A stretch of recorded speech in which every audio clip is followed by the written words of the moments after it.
Video 2 12 भाव, जीवन के 12 चेहरे, भावों की पहचान कैसे करें। नमस्कार। पिछले वीडियो में आपने जाना कि कुंडली क्या होती है, इसे कैसे बनाते हैं, लग्न क्या होता है और कुंडली को देखना कैसे शुरू करते हैं। अब इस दूसरे वीडियो में हम बात करेंगे भावों के बारे में। कुंडली के 12 भाव यानी 12 घर, हर एक घर हमारे जीवन के एक एक पहलू को दर्शाता है। अगर आप भावों को अच्छे से समझ लेंगे तो कुंडली पढ़ना और फल बताना अपने आप आसान हो जाएगा। तो आइए शुरू करते हैं। जब हम कुंडली को देखते हैं तो वह 12 हिस्सों में बंटी होती है। ये 12 हिस्से ही कहलाते हैं भाव। हर भाव का एक निश्चित स्थान होता है और हर भाव का एक निश्चित अर्थ होता है। पहला भाव यानी लग्न, ये व्यक्ति के शरीर, रंग, रूप, सोचने के तरीके, व्यवहार, आत्मविश्वास और जीवन की दिशा को दिखाता है। कोई व्यक्ति कैसा दिखेगा, उसमें आत्मबल है या नहीं, आत्मनिर्भर है या नहीं, ये सब पहला भाव बताता है। दूसरा भाव धन का होता है। ये बताता है कि व्यक्ति को पैसा कैसे मिलेगा, उसकी बचत कैसी रहेगी, वाणी कैसी होगी और परिवार से उसका रिश्ता कैसा रहेगा। इस भाव से हम व्यक्ति के बोलने के तरीके और पारिवारिक स्थिति का भी अंदाजा लगा सकते हैं। तीसरा भाव भाई बहनों का, पराक्रम का, साहस का, छोटे सफर का और संचार का भाव होता है। अगर तीसरा भाव मजबूत हो तो व्यक्ति में हिम्मत ज्यादा होती है, वो जोखिम उठाने में डरता नहीं है। ये भाव व्यक्ति की लेखन कला और संवाद क्षमता को भी दिखाता है। चौथा भाव, ये भाव घर, माँ, गाड़ी, जमीन, जायदाद और भावनात्मक सुख से जुड़ा होता है। जिस व्यक्ति का चौथा भाव अच्छा हो, वो आमतौर पर अपने जीवन में घर और संपत्ति के मामले में स्थिरता पाता है। माँ से संबंध, मानसिक शांति और आराम सब इसी भाव से देखे जाते हैं। पांचवा भाव संतान, बुद्धि, विद्या, प्रेम और रचनात्मकता का भाव होता है। किसी की शिक्षा कैसी होगी, उसमें रचनात्मकता है या नहीं, संतान सुख मिलेगा या नहीं, ये सब पांचवें भाव से जाना जाता है।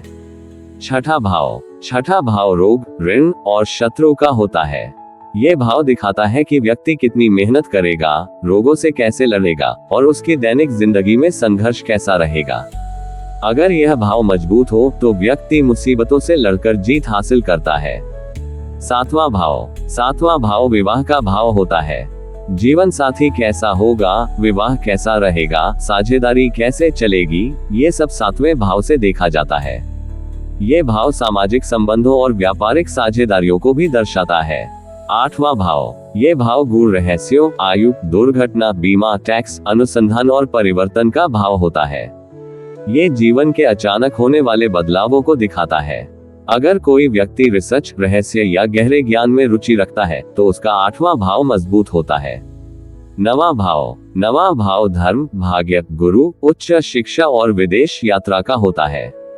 ये भाव ये भी बताता है कि व्यक्ति कितना भाग्यशाली है और उसके जीवन में आध्यात्मिक झुकाव कितना है।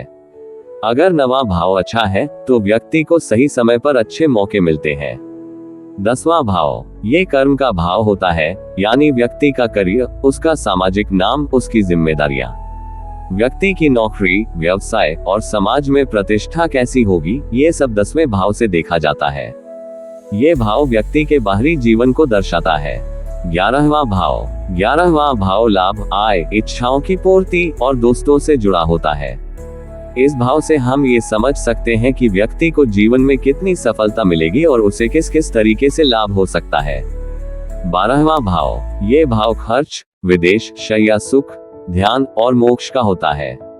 किसी व्यक्ति का खर्च कैसे रहेगा, क्या उसे विदेश यात्रा का योग है, क्या वो अंतर्मुखी है, ये सब 12वें भाव से जाना जाता है। तो आपने देखा, हर भाव जीवन के एक अलग पहलू को दिखाता है। भावों की ये जानकारी हमारे लिए नींव की तरह है। अगर भावों का सही ज्ञान है तो ही हम ये समझ सकते हैं कि किसी ग्रह या राशि का उस भाव पर क्या असर पड़ेगा। अब थोड़ा अभ्यास करते हैं। किसी कुंडली को उठाए और उसमें हर भाव को पहचानिए। पहले भाव से शुरू करिए और 12वें भाव तक गिनते जाइए। हर भाव में कौन सी राशि है और क्या कोई ग्रह बैठा है, ये भी देखिए।